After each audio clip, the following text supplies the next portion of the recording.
technology. That's right. But you know, I decided that I didn't want to just try music and then suppose it didn't Work out. work out for me. Yeah. So I wanted to do something, especially mom's was, a single mom at the time, father's in prison.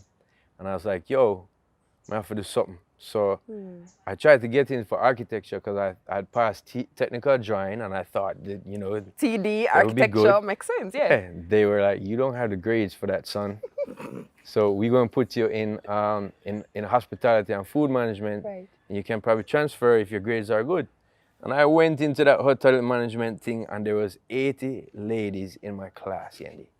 So I don't know what kind of thing Dr. Sangsa was trying to deal with, but I was like, I'm not moving from here. I bet you never mind. I was like, I'm learning to cook and I'm meeting a lot of nice ladies. So yeah, let's All just is do well that. in the world. Let's just do that. And I spent the 3 years there. While I was doing that, I was still playing water polo for the country. Yeah. I represented Jamaica for swimming and water polo since I was like 14. Mad. And so my day would consist of getting up, going to school, going to training after that in the evening.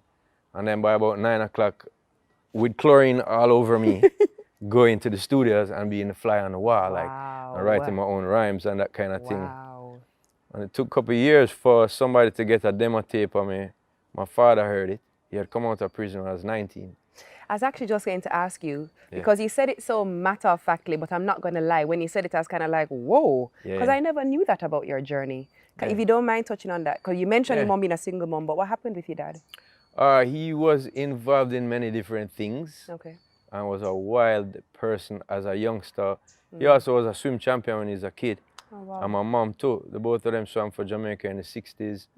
And by the time he started to be 20 or so, he started to, he had a 9 to 5 and I don't think he liked it. Okay. And he started to try the hustling. Got you. Got in trouble many times. Got you. But the last time was, for 15 years he got locked down. How did that impact you? I was 13 at the time, and when you're hearing a sentence that's longer than my life, I was like, right. I'm never going to see that dude again. Yeah. You know what I mean? Yeah. And I just remember a great feeling of loss. I was 13, looking to be, to try to have some male influence, positive influence in my life.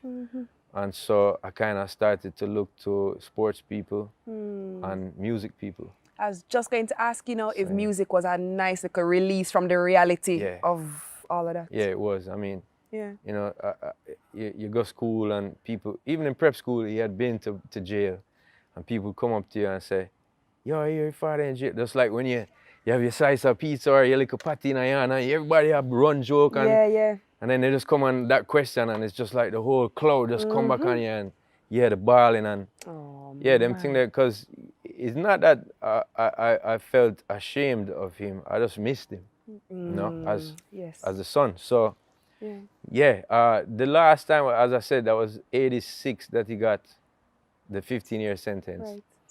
And so when those years where I put myself into swimming a lot because it made me feel closer to him, and I wanted my mom to feel that she had raised somebody with discipline, and I was getting discipline from it, and I was seeing that, and I was like, you know what, it's a good thing. My mom had coached my coach, and he actually went to the Olympics. Big up to Andrew Phillips. Oh yeah. Yeah. Oh no way. Yeah. So not my cousin, if you were wondering. Yeah, that's right. I forgot that. Mine has 2 P's at the end. I'm just saying. He doesn't remind me of you in any way at all. So I must say, you're way more beautiful. Well then, thank you. But he was my coach for years, and I wanted to go to the Olympics too. So, about age 17, a lot of my friends started to go to college. And I didn't have any idea of what I wanted to do. And everybody would say, oh, I'm going to this college and that college. And I'd be like, I don't know what I'm going to do. And I didn't really have, moms didn't have it to send me abroad at the time. Yeah. Even though I went to private schools out here, she made sure that her last dollar was spent for her 2 kids to be in a school like Hillel, right? So people might say, oh, but you were in Hillel and all that. I saw her sacrifice.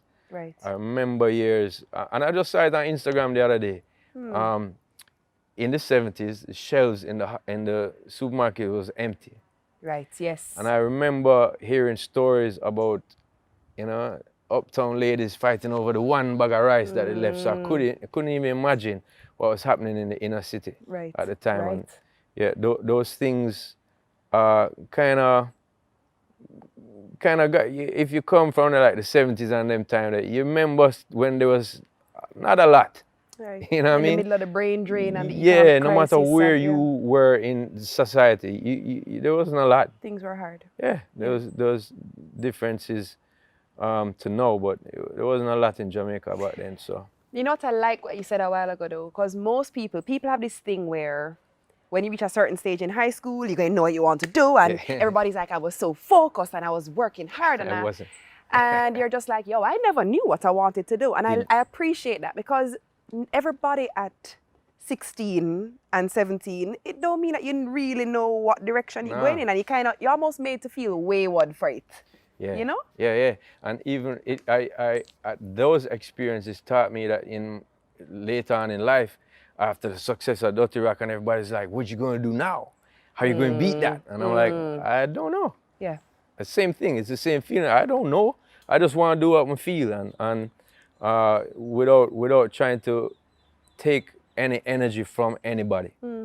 Just try to build my own self, and don't be negative to other people, and don't try to drain them energy. So that was me. Yeah. And it's still me up to now. You know, people ask me, oh, you stay out of the confrontation and bag of something them on the sus, and I just don't go in it. And you just don't really stay so either? No. You're not really kiss at all? No, something down on me. Okay, I want to know, so you're at cast, you go into the studio, you are the fly on the wall, you're listening to the people and you study, and then one day you're just like, I'm gonna do a demo, get me behind the mic, because I'm gonna spit right quick. Well, watch this, or was it nothing like that? It was actually from school days in Hillel. The English teacher got tired of me beating on the desk and singing over Flower Gun tune them and these things. And she was like, you, there's a school play, write the song for the school play. Brilliant, yeah. So big up Mrs. Main. She was an English language and literature teacher. Yeah. And me and Noel Amos, big up Amos, who's still part of my camp today. He had the entire Les Jou sound system in his living room, because he was one of their protege DJs, young DJ, but they used to store the stuff at his house. And I would go over there after school to try and, you know, make this thing up. She gave us guidelines as to what we would say, and I kind of did a rap, so it kind of went like, you think that love is a game of musical chairs, and when the music stops out, someone drops and you don't care. Love for you is a game of musical chairs. So I was following the rap style at the time. Yeah, I believe you remember it. Yeah, man, I remember them. Those are simple rhymes. But it was cool, and it was kind of following what rap was doing. Yeah. And you know, we did it to the on the Starries. It's all right. So everybody knew the rhythm, and I just came and did that piece of lyrics, and it was kind of like a play about, you know, a dude and he left the girl and whatever. Yeah. So I sang the song on a tape. We had to do it, of course, live on a TDK, and then we just put it, and they played it at the right time in the thing, and everybody was like, yo, that's you. I was like, yeah. And they're like, yo, you sound dope. And so I still didn't take the artist thing. I wanted to be the producer still. Right. And then, as I said, a few years later, I saw Dan Youth. Yeah. And I was like, yo, and I got more into writing. And yeah, my first demo tape, which I did back